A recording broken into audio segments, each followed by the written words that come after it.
Hello everyone, once again welcome back to the vocabulary session. Start करते हैं आज की क्लास को। क्लास स्टार्ट करने से पहले मैं आज आपको कुछ दिखाना चाहूँगा, एक बेहतरीन चीज़ जिसको सभी को देखना चाहिए। देखिए यहाँ सभी भाग रहे हैं, similarly like we all are preparing, okay. लेकिन यहाँ पे देखिए ये कछुआ कितनी आसानी से रेस को जीत रहा है। क्यों? Be smart, no one cares about your efforts, only the results they care about. किसी को आपने कितने एफर्ट्स लगाए उससे कोई लेना देना नहीं है। स्मार्ट बनिए और अपना रिजल्ट से अपनी पहचान बनाइए। चलिए देखते हैं आज वर्ड नंबर 100, दैट इज़ एपिक्यूर। 100 से पहले 100 तक हम पहले ही कवर कर चुके हैं। 101 देखते हैं आज की क्लास में। ओके, स्टार्ट करते हैं। That is ethnology. मैं कई सेशंस में आपको पहले बता चुका हूँ, जैसे LOGY वर्ड कहीं आ जाता है तो उसका मतलब ही होता है टू स्टडी, यानी कि किसी चीज़ की पढ़ाई करना, अध्ययन करना उस चीज़ के बारे में। ठीक है, तो लॉजी लग गया तो पढ़ाई से रिलेटेड समझ में आ ही जाएगा। लेकिन इथनो लगा हुआ है, उसका मतलब क्या होता है? मानव। मानव मतलब जो हमारी मानव जाति है उसमें डिफरेंट टाइप के लोग होते हैं। किसी का रंग बहुत ज़्यादा वाइट होता है, कोई बहुत ज़्यादा ब्लैक होता है। तो इसी तरीके से हम कंपैरिजन करते हैं कि भाई ये जो डिफरेंस आ रहा है ये किस वजह से आ रहा है? इथनोलॉजी के, मानव जाति के विज्ञान के बारे में। ठीक है, वर्ड नंबर देखते हैं 102, दैट इज़ एक्सोनरेट।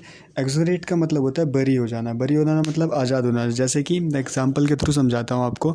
आपने किसी का मर्डर कर दिया और आपको हो रखी थी जेल। अब क्या होता है, आपके सारे के सारे स्टेटमेंट जो ऑफिशियल जो आपको सज़ा मिली थी वो सब कुछ ठीक हो चुका है और अब आप क्या हो चुके हो? बरी हो चुके हो। कोर्ट ने आपको क्या दे दी? छुट्टी दे दी, जिसके लिए आपको ब्लेम किया गया था ऑफिशियली। अब वहाँ से आपको छुट्टी मिल चुकी है, आप बरी हो चुके हो। एक्स्ट्रावेगेंट बहुत ही ईजी वर्ड है, फिजूल खर्ची हिंदी में बोलेंगे। मतलब जहाँ पे नीड नहीं होती पैसा खर्च करने की, वहाँ पे भी आप पैसा खर्च कर रहे हो। Spending a lot of money, that is called extravagant. अब देखते हैं वर्ड नंबर 104, दैट इज़ फोना। दो तरीके के वर्ड होते हैं, एक है फ्लोरा और एक फोना। तो फोना के अंदर हम किस चीज़ की स्टडी करते हैं? एनिमल लिविंग की। और जो फ्लोरा होता है, ये आपने 10th क्लास तक में पढ़ा भी होगा ज्योग्राफी में। फ्लोरा क्या होता है? जिसके अंदर हम प्लांट्स की स्टडी करते हैं। ठीक है, और फोना जिसमें हम एनिमल्स की स्टडी करते हैं। ये बहुत ही आसान से वर्ड थे। अब देखते हैं वर्ड नंबर 105, जिसके अंदर क्या है? फेट्रीसाइड। फेट्रीसाइड का मतलब क्या होता है?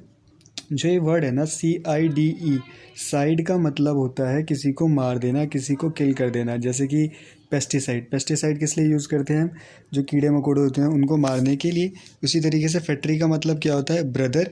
ब्रदर या सिस्टर की किसी की हत्या करना। वैसे ब्रदर कंसिडर करना, उसमें फैक्ट्री का मतलब भाई होता है। ठीक है, यानी कि आपने क्या किया? ब्रदर की हत्या कर दी। अब देखते हैं इसे थोड़ा सा आगे जब हम बढ़ते हैं।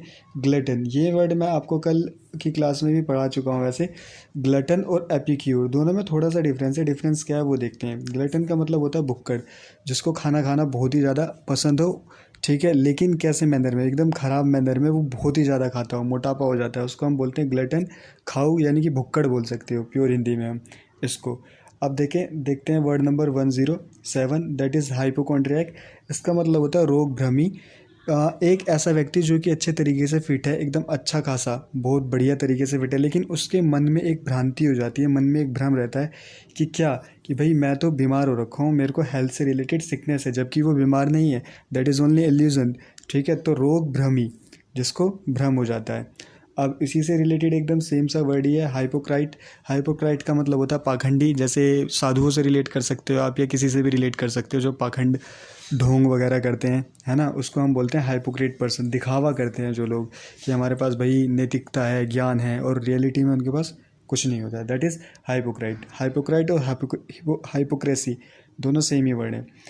और word number 109, that is immigrant. Immigrant का मतलब होता है एक व्यक्ति एक कंट्री छोड़ के किसी दूसरी कंट्री में जाके बस जाता है। यहाँ इस कंट्री में आ गया, ये यहाँ का नागरिक नहीं है, लेकिन यहाँ पे ये किस लिए आया है? यहाँ पे ये आया है बिजनेस करने के लिए। अब ये यहीं पे परमानेंट रहने लग गया। अप्रवासी। प्रवासी क्या होता है? प्रवासी ये इस कंट्री में है तो प्रवासी कहलाएगा, लेकिन इस कंट्री से अगर ये अब इस कंट्री में मूव कर गया तो यहाँ पे ये अप्रवासी हो जाएगा।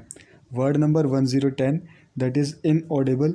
इनऑडिबल का मतलब होता है जिसको सुना ना जा सके। ऑडिबल का मतलब सुना जा सके जिसको आसानी से, और इनऑडिबल का मतलब तो देखिए इनऑडिबल को एग्जांपल से समझिए। इनऑडिबल का मतलब क्या होता है? जिसको सुन ना सकते हैं। जैसे कि एक चींटी है, चींटी अगर यहाँ पे चल रही है ना, तो क्या उसके चलने की किसी को आवाज़ आएगी? चींटी चल रही है, नहीं आएगी किसी को भी आवाज़। क्यों? क्योंकि वो इनऑडिबल है। वहीं अगर कोई बुलेट आपकी गली से निकल जाती है या कोई व्हीकल निकल जाता है तो उसकी आवाज़ आपको बहुत तेज़ आती है। यही होता है ऑडेबल और इनऑडेबल। ठीक है, अब ये 110 तक पूरे कंप्लीट हो गए हैं यहाँ वर्ड्स। बाकी हम नेक्स्ट क्लास में कवर करेंगे। जाते जाते सबके कमेंट्स देख लेते हैं। थैंक यू एवरीबडी, और अब मिलेंगे आपसे नेक्स्ट सेशन में। Till the time take care, bye bye.